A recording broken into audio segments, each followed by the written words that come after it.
তুনকাহুল মারআতু লিআরবাঈন, চারটি কারণে মেয়েদেরকে বিবাহ করা হয়। এটা অনেকে হাদিসটাকে ভুল ব্যাখ্যা করেন, আজকে সঠিক ব্যাখ্যাটা শোনেন। তুনকাহুল মারআতু লিআরবাঈন, চারটি কারণে মেয়েদেরকে বিবাহ করা হয়। লিমালিহা ওয়া লিহাসাবিহা ওয়া লিজামালিহা ওয়া লিদীনিহা। কটা হলো?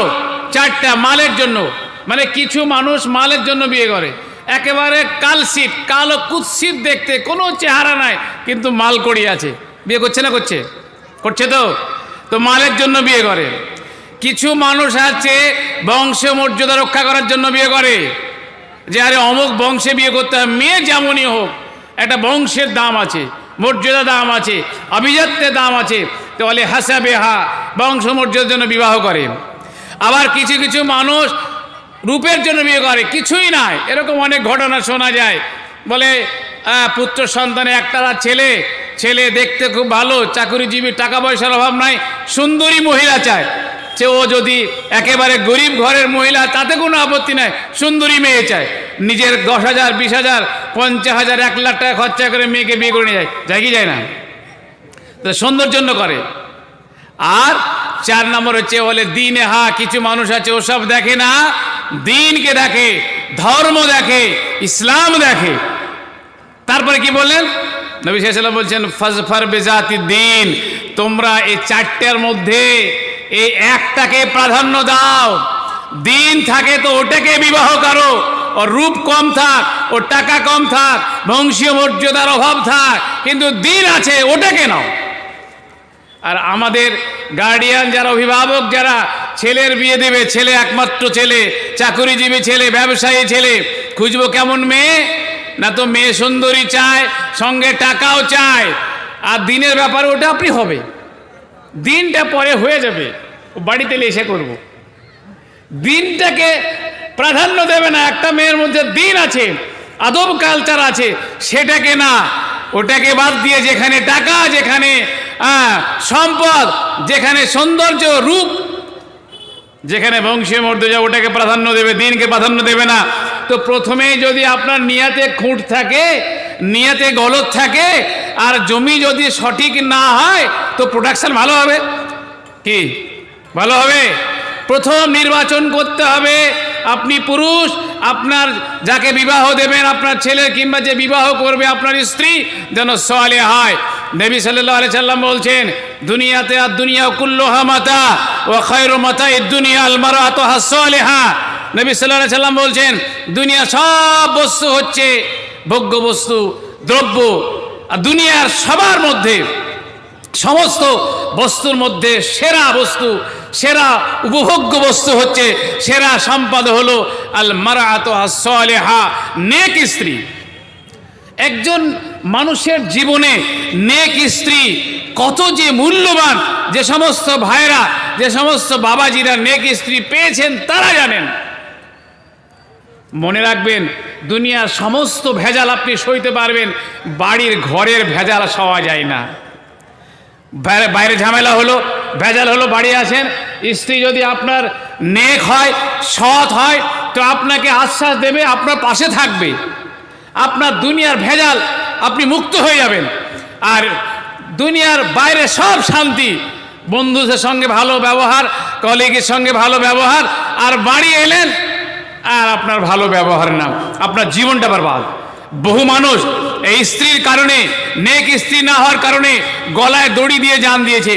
বহু মানুষ সংসার ত্যাগ বিচ্ছিন্ন হয়ে করে দিয়েছে। বহু মানুষ বাড়িঘর ছেড়ে পালিয়ে গেছে। পালিয়ে যায়নি? সুতরাং বিবাহ করতে হবে নেক স্ত্রীকে।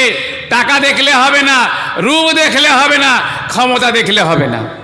নাম্বার 2, নবী সাল্লাল্লাহু আলাইহি ওয়াসাল্লাম বলছেন, তাজাওয়াজুল উলুদ আল উলুদ, তাজাওয়াজু, তোমরা বিবাহ করো। কাদেরকে? ওই সমস্ত মহিলাদেরকে যারা বেশি বেশি স্বামীকে ভালোবাসে, স্বামী প্রিয়, স্বামী ভালোবাসে এমন মহিলাকে বিবাহ করো। ওই সমস্ত মহিলাকে বিবাহ করো যাদের সন্তান বেশি বেশি হয়। কেননা ফাইন্নী মুকাসিরুম বিকুমুল উমাম, কিয়ামতের দিনে আমার উম্মত সব থেকে বেশি হবে। আর এখনকার মানুষের টেন্ডেন্সি হলো যে যত কম ছেলে হয়, হ্যাঁ, ছেলে বেশি হবে এমন মহিলাকে বিবাহ করতে হবে। কে বলছেন? আমি মৌলভী সাহেব বলছি না, আল্লাহ রসুল বলছেন। এই দেখেন, কদিন আগে কেরালা সফর করে এলাম। আমরা দুজনকে জিজ্ঞাসা করলাম। একজন হলেন কলেজের প্রফেসর ডক্টর ইয়াহিয়া খান। বললাম, ভাই আপনার ছেলে মেয়ে কটা? আপনার ছেলে মেয়ে কটা জিজ্ঞাসা করলাম।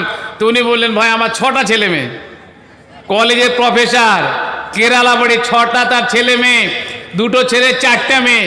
আর এক ভাইকে জিজ্ঞাসা করলাম, আতরের ব্যবসা করে। আমি আতর নিয়ে এসে আমাদের বন্ধুরাকে মাখিয়েছি, আমার কাছে আছে, একটু মাখতে পারেন। বিশাল ব্যবসা। ভাই কটা ছেলে মেয়ে? বলে আমার 7টা ছেলে মেয়ে।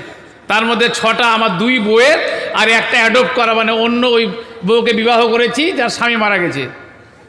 তো কেরালা মানুষে এখনো ছেলে 6টা 7টা 8টা আছে, আর আমাদের খুঁজে মৌলভী সাহেবদের 1টা 2টো বেশি পাওয়া মুশকিল আছে। হ্যাঁ, পাওয়া মুশকিল আছে। আমাকে জিজ্ঞাসা করে, মজার ঘটনা শুনে আর কি, যে ভাই আপনার ছেলে মেয়ে কটা? বলি আমার 5টা ছেলে মেয়ে। তো কটা ছেলে কটা মেয়ে? আমি বলি ভাই 1 ছেলে আর 4 মেয়ে। তো তারপরে প্রশ্নটা কি জানেন তো? আমাকে পরে কোশ্চেনটা সবাই করে, একবারে আপনি বলতে পারেন ম্যাক্সিমাম লোকের এই কোশ্চেনটা। আমার 1 ছেলে 4 মেয়ে যখন বলি, পরে কোশ্চেনটা কি জানেন? এটা আপনার লাস্ট ছেলে নাকি? ছেলেটাকে পেট মুছা? ওদের ধারণা যে 1 বিটি 2 বিটি 3 বিটি 4 বিটি হওয়ার পরে ছেলে যখন হয়নি, তাই 5 নম্বরে গেছে। আজব ব্যাপার। প্রত্যেকটা মানুষের একই প্রশ্ন যে আপনার ছেলেটা কোন নম্বরের? আমি বলি ভাই ছেলেটা তো আমার 2 নম্বরের। তখন কিন্তু আর কিছু বলে না। তাহলে আল্লাহ রাসূল সাল্লাল্লাহু আলাইহি ওয়াসাল্লাম বলছেন, ওই সমস্ত মহিলাকে বিবাহ করো যারা স্বামীকে ভালোবাসে। কি করে বুঝবে? আরে যাকে বিয়ে, ওর মা ওর স্বামীকে ভালোবাসে, ওর মায়ের ওর খালার ছেলে পিলে বেশি আছে, এই বাড়ির মেয়েদের ছেলে বাচ্চা কাছে বেশি হবে, এরা ভালো হবে, তাকে বিবাহ করেন। সন্তান ভালো হবে, নিয়ামত পাবেন, দুনিয়া আখিরাতে কল্যাণকর হবে। তাই ইব্রাহিম আলাইহিস সালাম দোয়া করেছেন, রব্বি হাবলি মিনাস সালিহিন, আল্লাহ তুমি নেক সন্তান দাও। অনেকেরই তো বাচ্চা কাচ্চা হয়েছে, দোয়া করেছেন কোনোদিন? জি আল্লাহ রব্বি হাবলি মিনাস সালিহিন, আল্লাহ নেক সন্তান দাও, আলেম করব, আল্লাহ আমার ছেলেকে ইমানদার, দোয়া করেছেন কোনোদিন? যাদের ছেলে হবে এখনো দোয়া করেন, শুরু করেন। যাদের পার হয়ে গেছে তারা তো পস্তাচ্ছেন, ওয়াজটা আগে শুনলে ভালো হতো। তো যাদের হবে এখনো সম্ভাবনা আছে, বিবাহ করেছেন নওজোয়ান যুবতী, তারা দোয়া করেন রব্বি হাবলি মিনাস সালিহিন, আল্লাহর কাছে নেক সন্তানের দোয়া করেন। দুনিয়াতে বাড়ি গাড়ি টাকা পয়সা সব থেকে মূল্যবান হচ্ছে কি? সন্তান। এর জন্য বলা হয় হিউম্যান রিসোর্স, মানব সন্তান, এরা হচ্ছে সম্পদ। একটা সন্তান যদি আপনার দাঁড়িয়ে গেল, তো দুনিয়া আপনার মুক্ত হয়ে যাবে, আখিরাত মুক্ত হয়ে যাবে। 1 সন্তানের টাকা 7 পিঁড়ি খেয়ে ফুরাবে না। 1 সন্তানের নেকি দুনিয়াতে যাবে, আখিরাতে গিয়ে আপনার মর্যাদা বৃদ্ধি পাবে। তো সন্তান আপনার সম্পদ নয়, বিশাল সম্পদ। এবার বলেন, সন্তান তো আপনাদের অনেকের হয়েছে। সন্তান জন্মের পরে 1 থেকে 7 দিনের মধ্যে মোটামুটি বড় বড় 4খানা কাজ আছে। জানেন 4টা কাজ কি কি? সন্তান তো পেয়েছেন, নিয়ামত তো পেয়েছেন, ওর হক আদায় করেছেন? বলেন। প্রথম কাজ হচ্ছে সন্তান জন্মের 7 দিনের মধ্যে 1 নম্বর কাজ হচ্ছে তাহনিক করা। তাহনিক কাকে বলে জানেন? এই শ্রোতাদের মধ্যে আলেম বাদ দিয়ে বলতে সাধারণ মানুষ বলেন, আর তাহনিক কাকে বলে জানেন? জানেন না, শব্দটা শুনেননি তো কি করে ছেলের হক আদায় করলেন? তাহনিক কি শুনেন? আর তাহনিক হলো সন্তান জন্মের পরে বাচ্চার মুখে এলাকার পাড়ার নেক মানুষ, ইমাম, মসজিদের ইমাম সাহেব বা যোগ্যতম মাদ্রাসার শিক্ষক, এই মানুষের কাছে নিয়ে যাওয়া। তার তিনি খেজুর হোক কিংবা কোনো ধরনের হালুয়া হোক কিংবা মধু হোক, তিনি নিয়ে খেজুরকে, স্পেশালি হাদিসে এসে খেজুরটাকে দাঁত দিয়ে চিবোবেন, চিবানোর পরে পরিষ্কার পরিচ্ছন্ন হাতে নিয়ে এভাবে নিয়ে বাচ্চার জিভে দিয়ে এভাবে লাগিয়ে দেবেন। এটা হচ্ছে তাহনিক। হাদিস শোনেন, এতে গল্প শোনালে হবে না, হাদিস শোনেন। আব্দুল্লাহ বিন জুবাইর, মুসলমানরা যখন মক্কা থেকে মদিনা গেলেন, তো আব্দুল্লাহ বিন জুবাইর হলেন যে প্রথম সন্তান মুসলমানদের মধ্যে প্রথম সন্তান। এর মা হলেন আসমা বিনতে আবি বকর, আবু বকর রাদিয়াল্লাহু তাআলা আনহুর কন্যা আসমার ছেলে আব্দুল্লাহ বিন জুবাইর। তিনি জন্মগ্রহণ কোথায়? কোবা নামক একটি জায়গাতে। মসজিদে কোবা এখনো আছে যারা হজ করতে যান। তো ওই কোবাতে যখন আব্দুল্লাহ বিন জুবাইর জন্মগ্রহণ করলেন, তো ওনাকে নিয়ে আল্লাহ রাসূল সাল্লাল্লাহু আলাইহি ওয়াসাল্লামের কাছে আসলেন। আল্লাহ রাসূল সাল্লাল্লাহু আলাইহি সাল্লাম একটা খেজুর নিলেন, খেজুরকে তিনি চিবোলেন, চিবানোর পর হান্না কাহু, এবং তিনি মুখে লাগিয়ে দিলেন। তো বলছেন কি দেখেন, ফাকানা আউয়ালু শাইইন দাখালা জাওফাহু রিকু রাসূলিল্লাহ সাল্লাল্লাহু আলাইহি সাল্লাম। এই আব্দুল্লাহ বিন জুবাইরের নাড়িতে, পেটে প্রথম যে জিনিসটা গেল সেটা হলো আল্লাহ রাসূল সাল্লাল্লাহু আলাইহি সাল্লামের লালা বা থুথু। এটা বরকতের জিনিস, কল্যাণের জিনিস, যে মহান ব্যক্তির থুথু, লালা আপনার নবজাতক শিশুর পেটে যাবে, এটি বরকতের কাজ। আল্লাহ রাসূল সাল্লাল্লাহু আলাইহি সাল্লামের যুগে অনেক এইরকম বাচ্চা যখন হতো, তো আল্লাহ রাসূল সাল্লাল্লাহু আলাইহি সাল্লামের কাছে আসতো, নিয়ে আসার পরে তিনি ওই রকম খেজুর চিবিয়ে তাহনিক করতেন। এটা নাম কি? আত-তাহনিক। খেজুরটাকে পিষে দিয়ে লালাতে সামান্য একটু লাগিয়ে দেওয়া, লালা মিশ্রিত খেজুর বাচ্চার পেটে যাবে, এটা বরকত হবে। আপনারা করবেন কি? এরকম বাচ্চা জন্মালে উপযুক্ত আলেম দ্বীনি মানুষের কাছে গিয়ে একটু তাহনিক করিয়ে নেবেন, এটা সুন্নাত পালন হবে। কেন? ওই মহান মৌলানা সাহেবের জন্য নয়, যে মৌলানা সাহেবের লালা বা থুতু বা ওটা আমার সন্তানের পেটে যাবে, এটা এই জন্য যে আল্লাহ রসুল করেছেন। আল্লাহ রসুলের সুন্নাত পালন করার জন্য আপনি করবেন। আল্লাহ রসুলের মহাব্বতের দাবি, তার মহাব্বতের তাকাজা, যে আল্লাহ রসুল যেভাবে নবজাতক শিশু তাহনিক করেছেন আমিও করাবো। এরকম অনেক হাদিস আছে। 1 নম্বর কাজ হলো। 2 নম্বর কাজ কি? 7 দিনের মধ্যে সপ্তম দিনে পর পর 3টা কাজ আছে। সপ্তম দিনের কাজ হলো 3টা। 1 নম্বর কাজ হলো নাম রাখা, 2 নম্বর কাজ হলো আকিকা করা, আর 3 নম্বর কাম হলো হালাক করা, মানে মাথা নাড়া করা। কটা কাজ বললাম? সপ্তম দিনে 3টা কাজ। 1 নম্বর কাজ হলো নাম রাখা। তো কি নাম রাখবেন?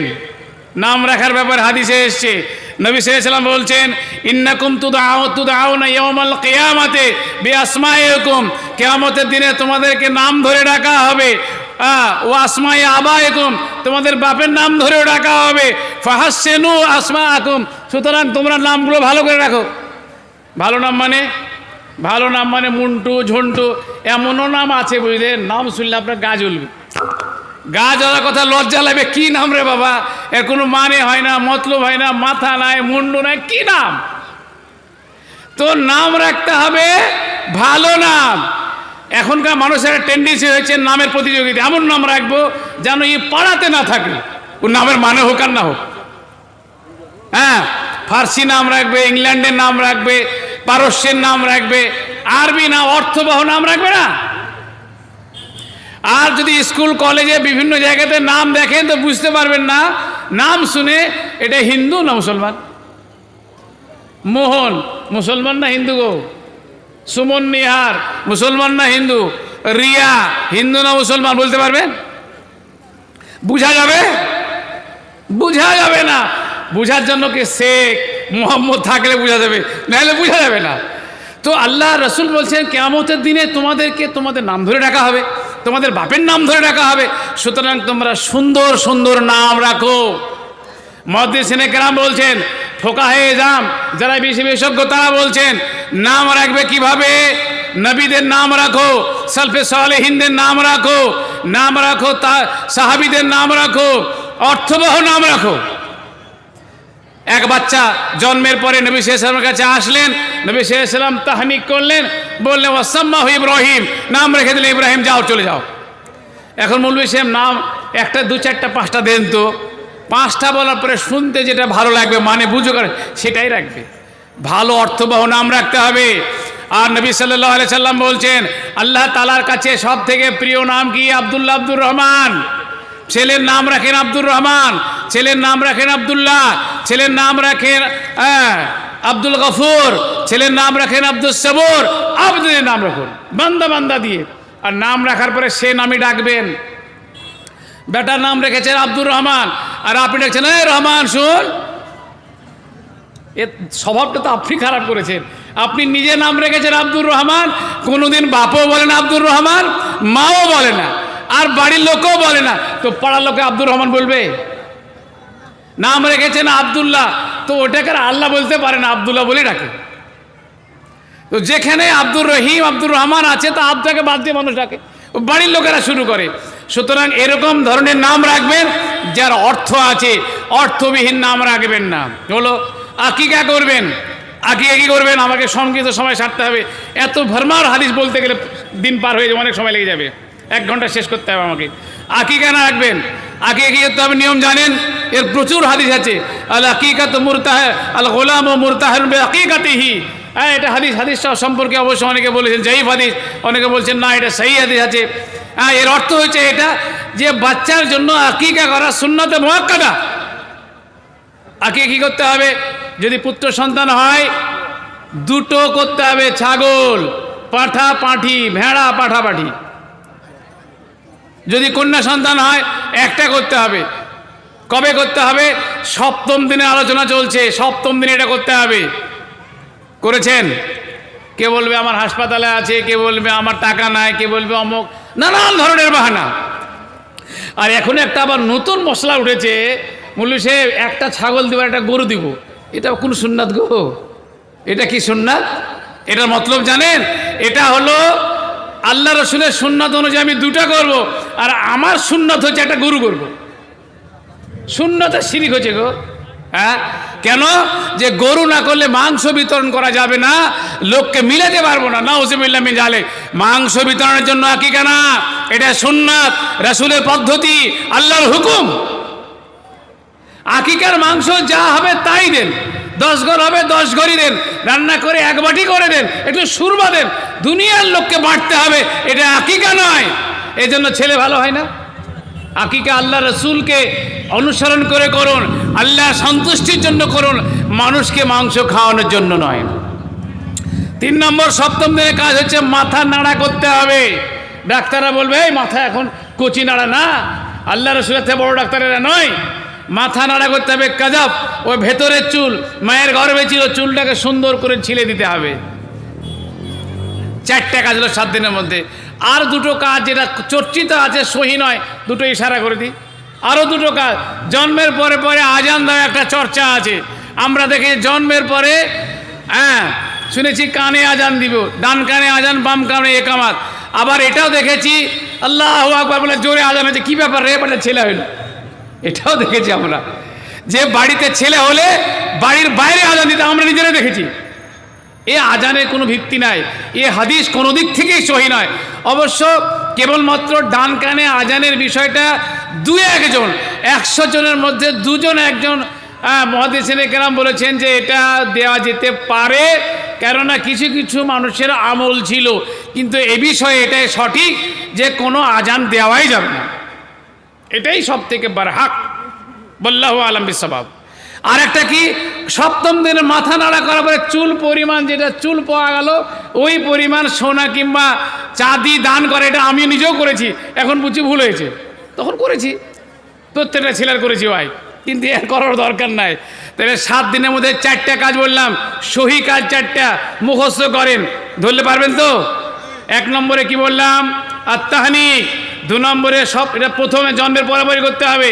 2 নম্বরে বললাম 7ম দিন, টাইম হলো 7ম দিন, নাম রাখা ভালো নাম। 3 নম্বরে আকিকা করা, ছেলে হে 2, মেয়ে হলে 1, গরুর কোনো কারবার নাই, ছাগল কিংবা ভেড়া কিংবা দুম্বা। আর 4 নম্বরে হচ্ছে ওর মাথা নাড়া করতে হবে, বিনিময়ে কিছু দিতে হবে না। বাচ্চা হয়ে গেল, 7 দিনের কাজ শেষ। এরপরে বাচ্চা বড় হবে, বাচ্চা বড় হতে হতে বাচ্চা যখন বুলি ফুটলো, কথা বলা শিখলো, তো কি শেখাবেন? কি শেখাবেন? বাচ্চার এবার তারবিয়ত শুরু হবে, ট্রেনিং শুরু হবে। কিসের ট্রেনিং দেবেন? এটা তো আল্লাহর নেয়ামত না, তো আল্লাহর নেয়ামতকে আপনি আল্লাহর মতো করে বানাবেন, এই ট্রেনিং দিতে হবে। তো বাচ্চা তখন প্রথমে কথা বলবে, আব্বা মা বলতে বলতে বাচ্চাকে শেখাবেন আল্লাহ, এই আল্লাহ শব্দটা শেখান। যখন ভাষা শিখবে আল্লাহ শব্দটা শেখার, ইশারা করেন আল্লাহ কোথায়, ও বাক্য না বললে বলবো ওপরে দেখাবে ইশারা, আইন আল্লাহ, আল্লাহ কোথায়, ওই রকম দেখাবে আকাশে, শেখাবেন আল্লাহ কোথায়, আকাশে, ও তখন হাত দেখাবে। এটা শেখান প্রথম, তার মধ্যে আকীদার বীজ বপন করেন, ওকে শেখান যে আল্লাহকে মানতে হবে, আল্লাহ আমার রব, ইশারা ইঙ্গিতে তাকে বোঝান, ও বলবে। কিন্তু যখন কথা বাক্য বলতে শিখবে, প্রথম কথা শেখাবেন আল্লাহ, আল্লাহ ওপরে এটা ইশারায় বোঝান, তারপরে ওকে শেখাবেন যখন বাক্য গোটা গোটা ভাঙা ভাঙা বাক্য বলবে তখন লা ইলাহা ইল্লাল্লাহ শেখান। কি শেখাবেন? কালেমা লা ইলাহা ইল্লাল্লাহ শেখান, কালেমায়ে শাহাদাত আশহাদু আল্লা ইলাহা ইল্লাল্লাহ ওয়া আশহাদু আন্না মুহাম্মাদার আবদুহু ওয়া রাসূলুহু, এই কালেমা শেখান। কালেমায়ে শাহাদাত, কালেমায়ে তাইয়্যিবা, এ দুটো শেখান। আর আমরা শেখাচ্ছি কি? ওকে গান শেখায়, ওকে কবিতা শেখায়, ওকে গজল শেখায়, ওকে বাংলা ইংরেজির মানে শেখায়, শিখান। কিন্তু তার সঙ্গে সঙ্গে এটা ভুললে হবে না, এটাকে প্রায়োরিটি দেন। ওগুলো তো শিখবেই আজীবন। তো বাচ্চার ট্রেনিং শুরু হলো, 7 বছর বয়সে যখন পড়লো, কালেমায়ে শাহাদাত মুখস্থ হয়ে গেল, ওপরে কে আল্লাহ, রাসূল, তোমার নবী কে, রাসূল বলতে শিখে গেল, 7 বছর সব শিখে যাবে। 7 বছর ওকে শিখান তোমার নবীকে, মুহাম্মদ সাল্লাল্লাহু আলাইহি সাল্লাম, তোমার রবকে, আল্লাহ, জান্নাত কতটি, জাহান্নাম কতটি, ইত্যাদি ইত্যাদি, যেগুলো মেজর মেজর আকীদার বিষয় শিখান। 7 বছর যখন বয়স হবে, নবী সাল্লাল্লাহু আলাইহি সাল্লাম বলছেন, তখন তারবিয়া শুরু হলো, ট্রেনিং শুরু হলো, যা শিখলো তার আমল শুরু হলো। মুরু আওলাদুকুম বিসসালাহ ওয়াহুম সাবউ সিনিন। যখন বাচ্চা 7 বছর বয়সের হবে, তখন বাচ্চাকে আপনি শেখান। কি শেখান? নামাজের জন্য আদেশ করে, নামাজ পড়ো। বাচ্চারাকে বলেছেন, নামাজ শিখিয়েছেন, বলছে বাবা আমি নিজেই তো নামাজ পড়ি না, তো বাচ্চাকে কি বলবো? তো বাচ্চা যখন নামাজ পড়া শিখাননি, তো ওই বাচ্চা দোয়া করবে, এই সন্তান আপনার কল্যাণে লাগবে। বলেন, মুরু আওলাদুকুম বিসসালাহ, 7 বছর বয়সে নামাজের আপনি আদেশ করেন, নামাজ পড়তে থাকে, নামাজ পড়ো। একবার ছাড়বে, দুবার ছাড়বে, পড়তে পড়তে পড়তে পড়তে পড়তে দেখবেন 10 বছর যেতে তো ট্রেন্ড হয়ে যাবে, প্রশিক্ষিত হয়ে যাবে, রীতিমতো নামাজ পড়তে পারবে। আর শুধু এটা মুখে আদেশ করলে হবে না, আপনাকে বাড়িতে সুন্নাত পড়তে হবে। মা বাড়িতে নামাজি যখন হবে, আপনি তো প্রথমেই সিলেকশন করেছেন সালেহা নেককার বিবিকে, ও তো নামাজ পড়বে, বাচ্চা দেখে দেখে ও কিন্তু নামাজ পড়বে। আলহামদুলিল্লাহ। কি গো, এদিকে এসো।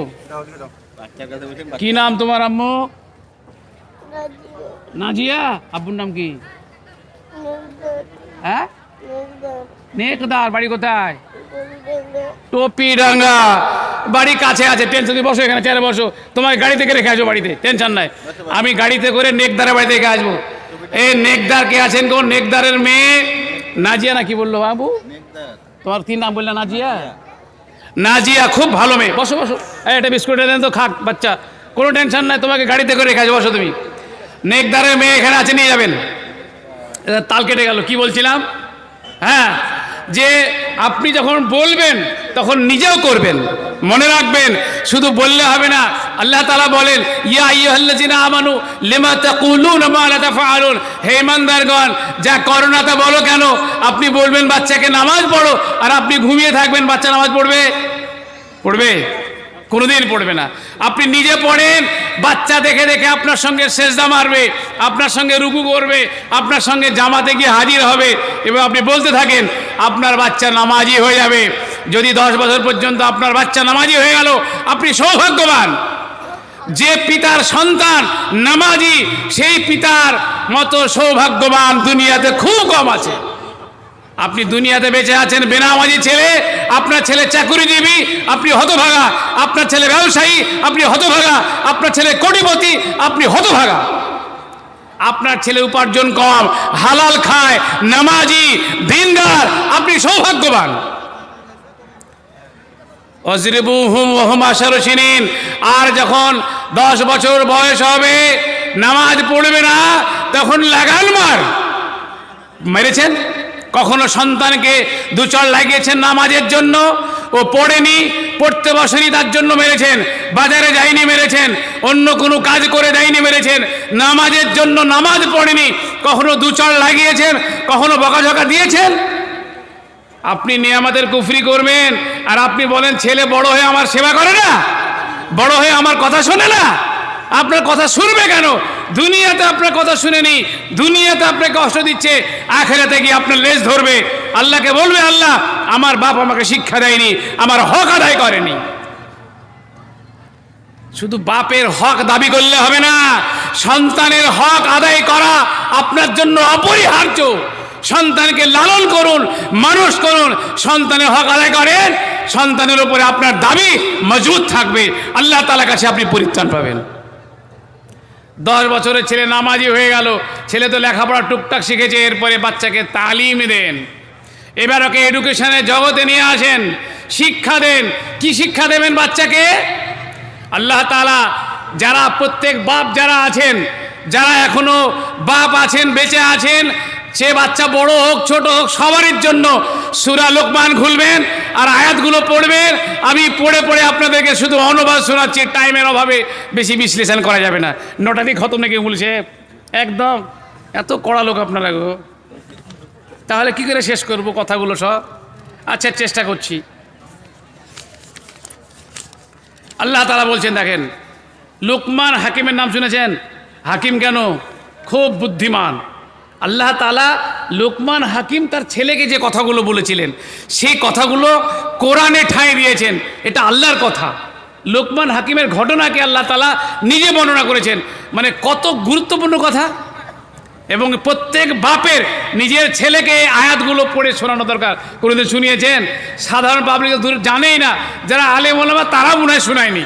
ভালো করে শোনান, আপনি শোনাবেন, আমিও এখনও শোনার কিছু কিছু শুনিয়েছি, কয়েকটা আমি স্পেশালি আমার বৈঠক হয় মাঝে মাঝে, 10 দিন 15 দিন পর পর আমার পারিবারিক আমার বৈঠক হয়। সব ছেলে 5টা মেয়ে, ছেলে মেয়ে বউকে নিয়ে আমি বসি এবং আমার 15 দিন 20 দিন একটা দার্স হয়। দার্সটা শোনেন, দার্সের কাজ করে যাব, হেদায়েত দেওয়ার মালিক আল্লাহ, ওটা আমার দেওয়ার কাজ নাই, আল্লাহ তাআলার হাতে। দেখেন কি বলছেন, টাইম কতটা আছে গো? সুবহানাল্লাহ, টাইম তো বহুত কম গো। ওয়াইদ ক্বালা লুকমানু লিবনিহি ওয়া হুয়া ইয়াইযুহু ইয়া বুনাইয়া লা তুশরিক বিল্লাহ ইন্না শিরকা লাযুলমুন আযীম। লুকমান আলাইহিস সালাম তার প্রথম ছেলেকে শিক্ষা দিচ্ছেন, বেটা শিরক করো না, শিরক হলো সব থেকে বড় জুলুম। শিরক যদি সব থেকে বড় জুলুম হয় তো সব থেকে বড় ইনসাফ কি? তাওহীদ। সব থেকে বড় ইনসাফ কি? সব থেকে বড় ইনসাফ ন্যায় হলো তাওহীদ। তাওহীদ মানে এক আল্লাহর ইবাদত করা, এটা তাওহীদ, এটা সব থেকে বড় ইনসাফ। আর সব থেকে বড় জুলুম শিরক। কেন? শিরক থেকে বাঁচার শিক্ষা প্রথম দিতে হবে। কেন? হাদিস শোনেন, নবী সাল্লাল্লাহু আলাইহি ওয়াসাল্লামের পেছনে মুআয বিন জাবাল বসে আছেন। তো আল্লাহ রাসূল সাল্লাল্লাহু আলাইহি ওয়াসাল্লাম জিজ্ঞাসা করছেন, হে মুআয বিন জাবাল, তুমি কি জানো মা হাক্কুল্লাহ আলাল ইবাদ, আল্লাহ তাআলা বান্দার নিকটে কি দাবি করে? তো মুআয বিন জাবাল বলছে, আল্লাহু ওয়া রাসূলুহু আলাম, আল্লাহ এবং তার রাসূল ভালো জানেন। আদব, এটা সাহাবীদের আদব, জানলেও কোনো কথা বলতেন না। আর আমাদের এখন এমনই আদব, বড় মৌলানা সাহেব যদি পাশে বসে থাকেন আর জিজ্ঞাসা করলে পাশ থেকে যে জানে না সেও জবাব দিয়ে দেবে, আদবই নাই কিছু। এই বড় আলেম আছে তিনি বলুন, তা না, তিনি বলছেন আল্লাহর হক হলো এটাই, আয়াবুদুল্লাহ, আল্লাহ তাআলার ইবাদত করবে, ওয়ালা ইউশরিকু বিহি শাইয়া, আল্লাহর সঙ্গে শিরক করবে না। এটা হচ্ছে আল্লাহ তাআলা চান যে বান্দা আমার ইবাদত করুক আর তার সঙ্গে তার শিরক না করে। তারপরে আবারও জিজ্ঞাসা করছেন, ওমা হাক্কুল ইবাদ আলাল্লাহ, আল্লাহ তাআলার নিকটে বান্দার কি দাবি? তো নবী সাল্লাল্লাহু আলাইহি ওয়াসাল্লাম বলছেন, বান্দার দাবি হলো এটাই কি আল্লাহ তাআলা আল্লাহ ইউআযযিবা, আল্লাহ তাআলা তাকে শাস্তি দেবে না যদি শিরক না করে। কত বড় ইনসাফ! যদি কোনো বান্দার মধ্যে শিরক না থাকে, শিরক না করে, কুফরি না থাকে, রদ্দা না থাকে, ফিস্ক না থাকে, বেদাতে মুকাফফিরা না থাকে, যে পাপ মানুষকে কাফের বানিয়ে দেয়, শিরক না থাকে, তো আল্লাহ তাআলা কিয়ামতে তাকে জান্নাত দেবেন, তাকে শাস্তি দেবেন না।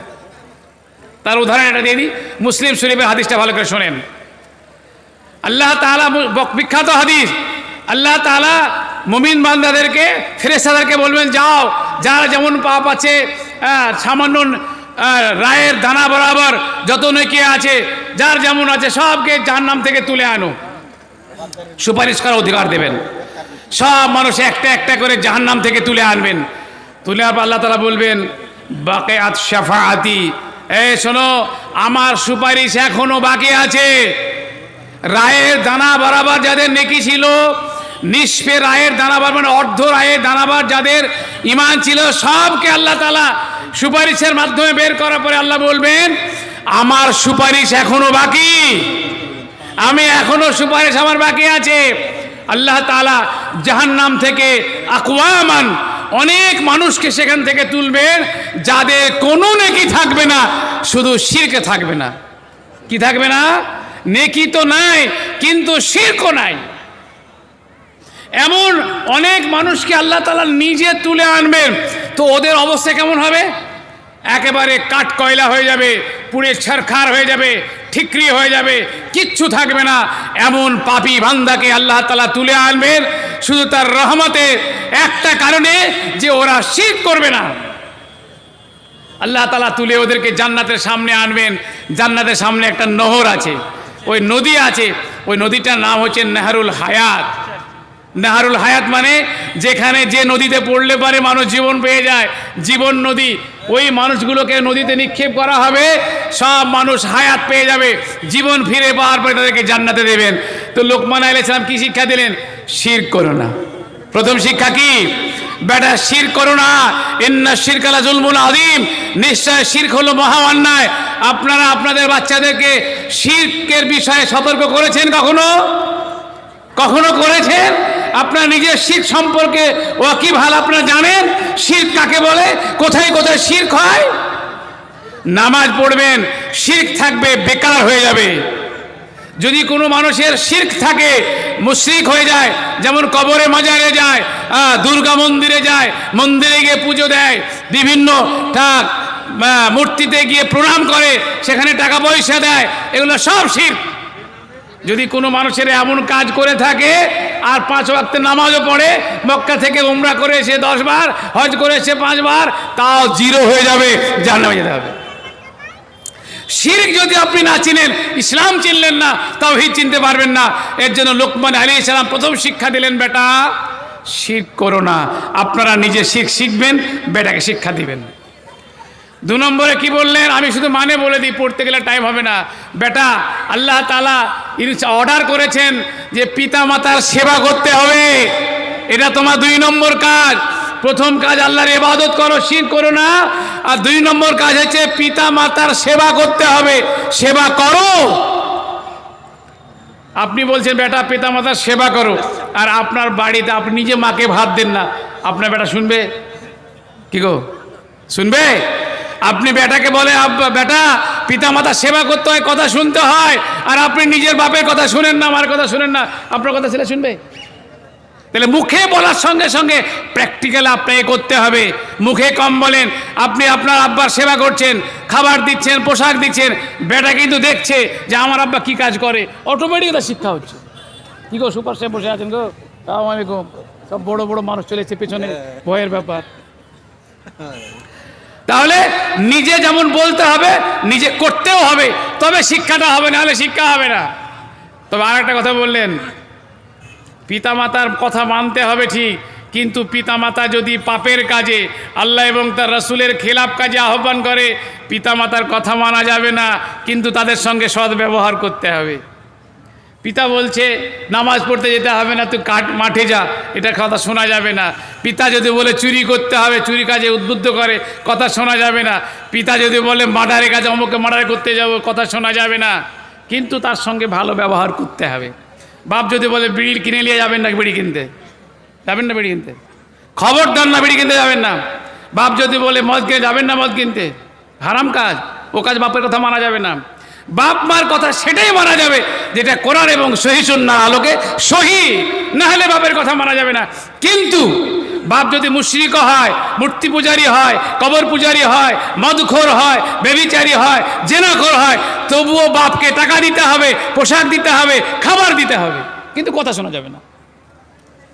আর কি বললেন? বেটা দুনিয়াতে যত রকমের কাজ আছে, সে পাপের কাজ হোক কিংবা নেকির কাজ হোক, কোনো কাজটাকে ছোট মনে করো না। তুমি দুনিয়াতে করো, আকাশে করো, গোপন গুহাতে করো, আল্লাহ তাআলাকে আমাদের সব হাজির করবেন। কোনো পাপকে ছোট মনে করো না। ভাবছেন কেউ দেখলো না, এই টুপি রাঙার লোক কি কুচগিরিয়ার লোক, কেউ দেখলো না, গোপনে করব, অত সহজ নয়। আল্লাহ তাআলা কিয়ামতের সব হাজির করবেন। আকাশে বিমানের ওপরে গিয়ে ব্যভিচারে কাজ করব, একটা পাহাড়ের অভ্যন্তরে গিয়ে গোপন ডেরাই করব, সব আল্লাহ তাআলা হাজির করবেন।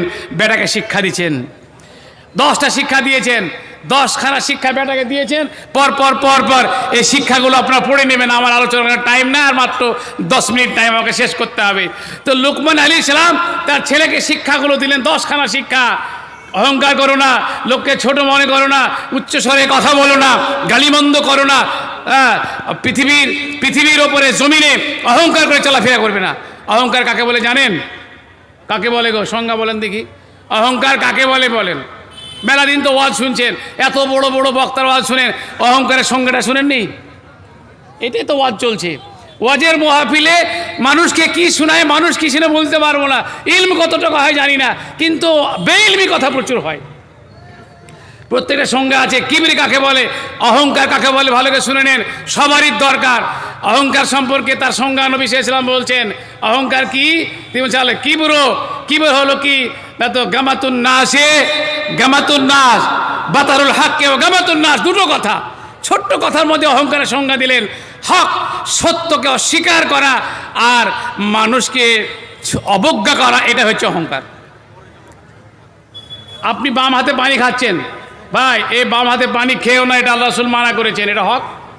আপনি খেয়ে গেলেন, আপনি অহংকারী। আপনি অহংকারী। অহংকার মানে শুধু রাস্তাতে ড্যাং ড্যাং করে চলা নয়। অহংকার হচ্ছে কোরআন এবং সহিহ সুন্নাহ আপনাকে বলা হচ্ছে, আপনি মানছেন না, আপনি অহংকারী। তাহলে অহংকারের প্রথম শর্ত হচ্ছে কোরআন এবং সহিহ সুন্নাহ হককে অস্বীকার করা। সে ডাইরেক্ট অস্বীকার করা হোক আর বাস্তবে করা হোক। আপনি বিড়ি খাচ্ছেন, বিড়ি খাওয়া হারাম, আপনি বিড়ি খাবেন, আপনি অহংকারী। গিয়ে প্যান্ট, গিটের নিচে প্যান্ট আপনার ঝুলে যাচ্ছে, ভাই গিটের নিচে প্যান্টটা ঝুলছে, তুলো ভাই, আপনি তুলবেন না, আপনি অহংকারী। আপনি দাড়ি কাটছেন রীতিমতো, আপনি ছাঁটছেন কাটছেন, এটা কেটোনো ভাই রাসূলের সুন্নতের খেলাফ, আপনি মানছেন না, আপনি অহংকারী। আর মানুষকে অবজ্ঞা করা, মানুষকে অবজ্ঞা করা মানে কুফরানে নেয়ামত না থাকলে মানুষকে অবজ্ঞা করা যায় না, মানে নিজেকে বড় করা আর অন্যকে ছোট করে খাটো করে দেখাই হচ্ছে অহংকার। আর একটা সংজ্ঞা বলেন তো, পাপ কাকে বলে বলেন? শুনেছেন কোনোদিন কাকে বলে পাপ? এতদিন মানুষ মৌলভী সাহেবরা পাপ পাপ করছে, তো পাপের সংজ্ঞা জানেন না? কাকে পাপ বলে গো? কেউ জানেন না। ইন্না লিল্লাহি ওয়া ইন্না ইলাইহি রাজিউন। হ্যাঁ গো, পাপ যদি কাকে বলে না জানেন তো বাঁচবেন কি করে? হ্যাঁ হ্যাঁ, খারাপ কাজটা কি? তো সোজা, তাহলে তো ভালোই হতো। পাপের সংজ্ঞা শুনেন, নবী সাল্লাল্লাহু আলাইহি ওয়াসাল্লাম জিজ্ঞাসা করা হলো মালা ইসম, পাপ কি? তো নবী সাল্লাল্লাহু আলাইহি ওয়াসাল্লাম বললেন, মা কারে তাফি সদরে কা ওয়া মা হাকা ফি সদরে কা ও কারে আইয়াতলে আলাইহিন নার, যা তোমার অন্তরে খটকা দেবে, করার সময় মনে হবে কেমন কেমন লাগছে এবং মনে হবে লোকে যেন জানতে না পারে, সেটাই পাপ। যে কাজ আপনার অন্তরে খটকা দেবে আর লোক চক্ষুর অন্তরালে লোককে গোপন করে করতে চাইবেন, সেটাই পাপ। এবার মিলান, আপনি যত পাপ আছে সমস্ত পাপে দুটো গুণ কিংবা একটা বৈশিষ্ট্য অবশ্যই থাকবে। মা হা কাফি সাদরেকা, যা তোমার অন্তরে খটকা দেয়, একটু কিন্তু লাগে আর মনে হয় যেন লোকে জানতে না পারে, সেটাই পাপ। চুরি করতে যাবেন তো মনে খটকা বাঁধে না, আর মনে হয় না যেন কেউ দেখতে না পায়। জেনা করতে যাবেন, মনে হয় না, হয় কি হয় না, সেটাই পাপ। মদ খাবেন, লোকের সামনে করে চুরি খাচ্ছেন, এটাই পাপ। তো লুকমান আলাইহিস সালাম তার ছেলেকে সব বলে দিলেন, ছোট বড় সমস্ত পাপ থেকে বাঁচো, অহংকার করো না, শিরক করো না, আল্লাহকে মানো, পিতামাতার সেবা করো, সব শিক্ষা দিলেন। যারা লুকমান আলাইহিস সালামের এই আয়াতগুলো, সূরা লুকমান সূরা নম্বর 31 আয়াত নম্বর 13 থেকে 10খানা উপদেশ আপনারা আজকে গিয়ে পড়বেন, না হলে বাপ হিসাবে, মা হিসাবে আপনার জীবন ব্যর্থ, আপনি অযোগ্য পিতা হিসাবে বিবেচিত হবেন। পড়বেন এবং ছেলেকে পড়াবেন, এ তো শিক্ষা হয়ে গেল। শিক্ষার পরে কি কাজ আছে? আপনি শিক্ষা দিয়ে দিলেন ছেলেকে, শিক্ষা দেওয়ার পর হচ্ছে ভালো কাজে ছেলেকে সাহায্য করবেন। ছেলে যখন কোনো ভালো কাজ করবে, আলে ইয়ানাতুহুম আলাল খায়র, যখনই কোনো মঙ্গল কাজ করবে ছেলেকে আপনি বাহবা দেন, বেটা ঠিক আছে, আর খারাপ কাজে বাধা দেন, বেটা এটা করো না, ওকে বুঝান, ইয়ানাত করেন, সাহায্য করেন। আর কি কাজ করবেন? ছেলে যখন বড় হবে, বড় হওয়ার পরে সুন্দর পাত্র কিংবা পাত্রী দেখে বিবাহ দেওয়ার ব্যবস্থা করেন, তার পছন্দের। আর যদি সে পছন্দ না করে, এমন পাত্র কিংবা পাত্রীর সঙ্গে বিয়ে দিয়েন না। আপনার পছন্দ বলে আপনার মেয়েকে পছন্দ করতে হবে, এমন বিয়ে দেবেন না। মেয়ের এজেন্ট নিতে হবে, আর মেয়ের ইজিন কি, পারমিশন কি, ও চুপ থাকবে। আর এখনকার মেয়েরা চুপ থাকার বান্দি না, ও বলে দিবে করবে করবো না। হাসছেন কিনা? এটা ভালো কথা তো, এ মুখে ফুটে বলা ভালো। শুধু এখনকার যুগে না, আল্লাহ রসুলের যুগে ঘটনা ঘটেছে। হাদিস শুনেন, আমার কথা বললে হবে? হাদিসে কী জন্য লেখে লিখছে, তো ঘটে খেটে খেটে তৈরি করেছে কী জন্য শুনেন। একজন সাহাবী তার মেয়ের বিবাহ দিলেন, তার মেয়ের অপছন্দ ছিল তবু তো ওই মেয়েটা যার বিবাহ দেওয়া হলো, সে বিবাহিতা মহিলা আল্লাহ রসুলের কাছে আসলেন। আসার পরে বললেন কলাত ফাকালাত ইয়া রাসূলুল্লাহ, হে আল্লাহ রসুল সাল্লাল্লাহু আলাইহি সাল্লাম, ইন্না আবি যাওয়াজানি ওয়া আনা কারিহা। বলে আল্লাহ রসুল, আমার বাপ আমার বিয়ে দিয়েছে এমন পাত্রের সঙ্গে যাকে আমি পছন্দ করি না। তো নবী সাল্লাল্লাহু আলাইহি ওয়াসাল্লাম বলে তোর বাপকে ডাকো। নবী সাল্লাল্লাহু আলাইহি ওয়াসাল্লাম তার বাপকে ডাকলেন। ডাকার পরে রাদ্দা রাসূলুল্লাহ সাল্লাল্লাহু আলাইহি ওয়াসাল্লাম নিকাহ আবিহা, তো বাপের নিকাহকে বাতিল বলে ঘোষণা করলেন, বিবাহ হবে না। আর ছেলে হোক আর মেয়ে হোক, আপনি পছন্দ করেন, তাকে পছন্দ করতে দেন, তার মতামত নিয়ে আপনি বিবাহ দেন। ভালো পাত্র পেয়ে গেছি, অনেক অনেক মানুষের এরকম জীবনে অভিজ্ঞতা আপনাকে বলছি। ভালো পাত্র কিন্তু বয়স হয়ে গেছে 35, কলেজের প্রফেসর, মেয়ের বয়স হলো 18, দে বিয়ে দিয়ে দে। আর মেয়ে বলছে আব্বা আমি যুবতী মেয়ে, আর এই বুড়ার সাথে বিয়ে দিয়েছি, আমার কদিন বাঁচবে। কলেজের প্রফেসর দেখবেন ও জীবনে আপনি ওকে দুর্বিষহ এক জাহান্নামে যন্ত্রণায় ঢুকিয়ে দিলেন। খবরদার না, আপনি বিবেচনা করুন, ছেলে মেয়ের ডিমান্ড দেখে তার প্রতি হক আদায় করুন। আপনি যখন ওই মেয়ের বিয়ে দেবেন, যাওয়ার পরে বুড়া, আরে মানুষের ডিফারেন্স হলে চিন্তা ভাবনার ডিফারেন্স হয়ে যায়। ওই 35 বছরের সঙ্গে 16 বছর 18 বছরের মেয়ের মিলবে গো? তালমিল খাবে? 25 বছরের ছেলের সঙ্গে মিলবে? দুজনের ভাবনা এক রকমের, দুজনের চিন্তা ভাবনা মিলবে, আনন্দ ফুর্তি করতে সব দিক থেকে ভালো লাগবে। আরে বুড়ার সঙ্গে যুবতীকে দেবেন, জীবন যখন দুর্বিষহ হবে, বারে বারে বলবে আমার বাপ আমার যা জুলুম করেছে, আমার জীবনটাকে বরবাদ করে দিয়েছে, বলবে না? তো ছেলে মেয়ের এটা নজর রাখতে হবে। তাই আল্লাহ রসুল বলছেন, যারা বাচ্চাকে বড় রাখলো, সুন্দর নাম রাখলো, আদব শিক্ষা দিল, শিক্ষা দেওয়ার পরে ভালো পাত্রে বিবাহ দিল, সেই পিতা জান্নাতি ওই মেয়ের জন্য। এরপরে কি হবে? তারপরে বিবাহের ব্যবস্থা করে দিলেন, বিবাহের কাজে সাহায্য করলেন, বিবাহের ব্যবস্থা করলেন। হাদিস শুনে ইবনে আব্বাস রাদিয়াল্লাহু তাআলা আনহু বলছেন, মান রাযাকাহুল্লাহু ওয়ালাদান ফালিয়ুহসিন ইসমাহু ওয়া তা'দিবাহু ফাইজা বালাগা ফালিযাওয়াজাহু। যখন বাচ্চা জন্মগ্রহণ করলো, তার সুন্দর নাম রাখলো, তাকে আদব শিক্ষা দিল, এবং যখন তার বয়স হয়ে গেল তার বিবাহ দিল। তো এই কাজটা যদি কোনো মানুষ করে, অন্য একজন বিখ্যাত মুহাদ্দিস বলছেন সাঈদ বিন আস, তিনি বলছেন ইজা আল্লামতা ওয়ালাদাল কোরআন, যখন তোমার ছেলেকে কোরআন শিক্ষা দেবে, তাকে আদব শিক্ষা দেবে, তার বিবাহ দেবে, তো তোমার দায়িত্ব খালাস। সব মৌলানা সাহেব চলেছে, আর একটু দায়িত্ব বলতেই হবে, এটা হবে না। 8 নম্বরে কাজ হচ্ছে কি? এতগুলো কাজ হলো, 8 নম্বর দায়িত্ব হচ্ছে আল মাসাওয়াহ, ছেলে মেয়েদের মধ্যে আল মাসাওয়াতু বাইনাহুম ফিল আতিয়া, দান খায়রাতের বিষয়ে, পুরস্কার দেওয়ার বিষয়ে, হেবার দেওয়ার বিষয়ে। আর 5 মিনিট টাইম নেব। সমতা বজায় রাখতে হবে। মনে রাখবেন, ছেলে মেয়েদের দেওয়ার বিষয়ে 2টো পার্ট স্পষ্ট করে বুঝে নেন, অনেকেরই অজানা বিষয়। একটা হলো নাফাকাত, আর একটা হলো আতিয়া। নাফাকা মানে খরচ, আর আতিয়া মানে দান। এই 2টো বিষয় জানা খুবই জরুরি। এখানে অনেক মানুষ ফেসে আছে। নাফাকা মানে খরচ। আপনার ছেলে বড় হবে, 5 রকমের, কেউ পড়বে ইউনিভার্সিটিতে, কারো অসুখ হবে, কারো ডাক্তারি খরচ বেশি, কার পড়াশোনার খরচ বেশি, কার বইপত্রের দাম বেশি, কার পোশাক বেশি। এই নাফাকা অর্থাৎ খরচের বিষয়ে কোনো মাসাওয়াত জরুরি নয়। যার যা প্রয়োজন তা খরচ করতে হবে। কারো 1 লাখ খরচ হবে, কারো 5,000 হয়ে যাবে, কারো 2 লাখ খরচা হতে পারে। এখানে ছেলে মেয়ের সমানের কোনো পরিবর্তন দরকার নেই। নাফাকাতে যত খুশি খরচ, যার যেমন প্রয়োজন করতে হবে। শুধু ছোটোবেলায় না, বড় হওয়ার পরেও ছেলে বড় হয়ে গেছে, 5টা ছেলের মধ্যে 3টা ধনী মালদার আর 2টো অভাবী, তো কি হবে? আপনার প্রতিবেশী অভাব হলে দান করবেন না?